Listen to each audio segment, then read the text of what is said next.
رب اشرح لی صدری ویسر لی امری واحلل عقدۃ من لسانی یفقہوا قولی رب زدنی علما رب زدنی علما رب زدنی علما۔ ہم جو ہے اللہ تعالیٰ کی باتیں کرتے ہیں اس چینل پہ اور اللہ تعالیٰ کا تعارف بیان کرتے ہیں۔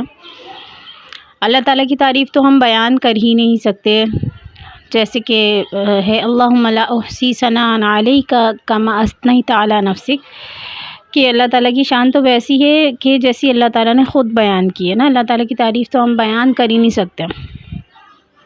اللہ تعالیٰ کی کتنی تعریفیں ہیں، اتنی تعریفیں، الحمدللہ رب العالمین، تمام تعریفیں اللہ ہی کے لیے ہیں۔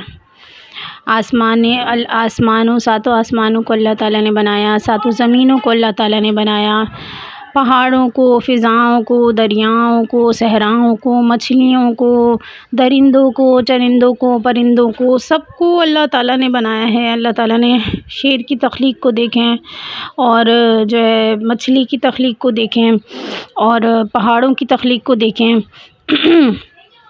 تو انسان اگر یہ دنیاوی چیزوں کو ہی دیکھے تو اس کو پھر اندازہ ہو کہ اللہ تعالیٰ نے جو ہے کتنی بڑی قدرت والے ہیں۔ آپ ایک صرف آسمان پہ غور کریں کہ آسمان کتنا بڑا ہے، کہ جہاں تک ہماری نگاہ جاتی ہے وہاں تک جو ہے وہ آسمان ہی آسمان ہے۔ تو جب ہم آسمان کو دیکھتے ہیں، تو جب ہم آسمان کو تھوڑی دیر دیکھتے ہیں تو ہمیں اس کی ہیبت ہم پہ طاری ہو جاتی ہے۔ تو یہ اللہ تعالیٰ کی مخلوق ہے، اس کا اللہ تعالیٰ سے تو کوئی موازنہ ہے ہی نہیں۔ تو اللہ تعالیٰ جو ہے اب قرآن پاک میں یہی فرما رہے ہیں کہ جو میں نے چیزیں بنائی ہیں ان میں غور و فکر کرو تو تمہیں اللہ تعالیٰ کے وجود پہ خود ہی یقین آ جائے گا۔ اللہ تعالیٰ اتنے واضح ہیں کہ بالکل سامنے ہیں، اور اتنے چھپے ہوئے ہیں کہ بالکل نظر ہی نہیں آتے۔ یہ اللہ تعالیٰ کی جو ہے وہ شان ہے کہ اگر ہم دیکھنا چاہیں تو ہر چیز میں اللہ ہے، اور اگر ہم نہ دیکھنا چاہیں تو ہمیں کہیں نظر ہی نہیں آئے گا۔ تو یہ تو دل کی بات ہے۔ اللہ تعالیٰ جس کو جو ہے وہ توفیق دے دیں، جس کو اللہ تعالیٰ اندر کی نظر دے دیں، تو اس کو اللہ تعالیٰ بالکل سامنے نظر آ جاتے ہیں۔ اسی لیے حدیث میں آتا ہے نا کہ جب بندہ جو ہے گناہوں سے بچتا ہے تو اللہ تعالیٰ جو ہے وہ اس کے کان بن جاتے ہیں، اللہ تعالیٰ اس کی آنکھیں بن جاتے ہیں، اللہ تعالیٰ اس کے ہاتھ بن جاتے ہیں، اللہ تعالیٰ اس کے پیر بن جاتے ہیں۔ مطلب کیا؟ مطلب یہ کہ اللہ تعالیٰ اس کی آنکھیں بن جاتے ہیں، یعنی کہ وہ وہی دیکھتا ہے جو اللہ کو پسند ہوتا ہے، کان اس کے وہی سنتے ہیں جو اللہ کو پسند ہوتا ہے، ہاتھ اس کے وہی جاتے ہیں جو اللہ کو جو کام پسند ہوتے ہیں وہی کرتے ہیں، پاؤں اس کے اسی طرف چل کے جاتے ہیں جو اللہ کو پسند ہوتے ہیں۔ تو وہ پورا اوپر سے نیچے سراپا جو ہے وہ اللہ تعالیٰ کی پسند کا منظر بن جاتا ہے۔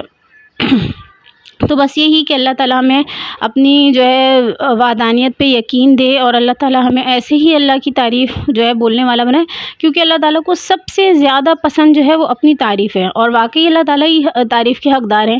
ہم جب چھوٹی چیز بناتے ہیں خود، تو ہمیں بھی تعریف کا ہوتا ہے کہ کوئی ہماری تعریف کرے۔ تو اللہ تعالیٰ نے اتنی بڑی کائنات بنائی ہے، اور اللہ تعالیٰ خود اتنے بڑے ہیں، تو اللہ تعالیٰ تو تعریف کے زیادہ مستحق ہیں۔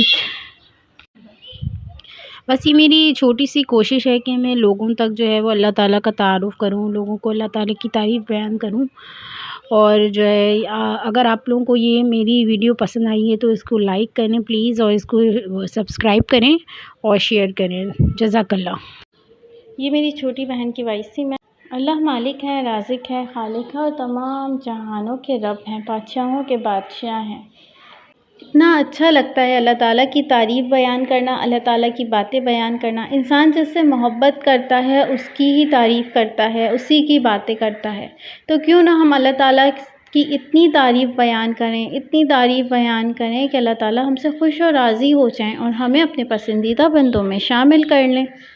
فرماتے ہیں اگر تمام سمندر کی سیاہی بنا دی جائے اور تمام درختوں کے قلم بنا دیے جائیں اور اللہ تعالیٰ کی تعریف بیان کرنے لگیں، تو لکھتے تمام سمندر کی سیاہی ختم ہو جائے گی اور تمام درختوں کے قلم ختم ہو جائیں گے، پر اللہ تعالیٰ کی تعریف ختم نہیں ہوگی، اور پھر اتنی ہی اللہ تعالیٰ اور بنا دیں، پھر بھی اللہ تعالیٰ کی تعریف ختم نہیں ہوگی، غرض کہ تمام تر تعریفیں اللہ تعالیٰ کے لیے ہیں۔ میں ہوں عثمیٰ، اور مجھے اللہ تعالیٰ کی تعریف بیان کرنا اچھا لگتا ہے۔ اگر آپ کو میری یہ چھوٹی سی کوشش اچھی لگی تو اس ویڈیو کو لائک، سبسکرائب اور شیئر کر دیں، اور پیارا سا کمنٹ کر دیں۔ اللہ حافظ۔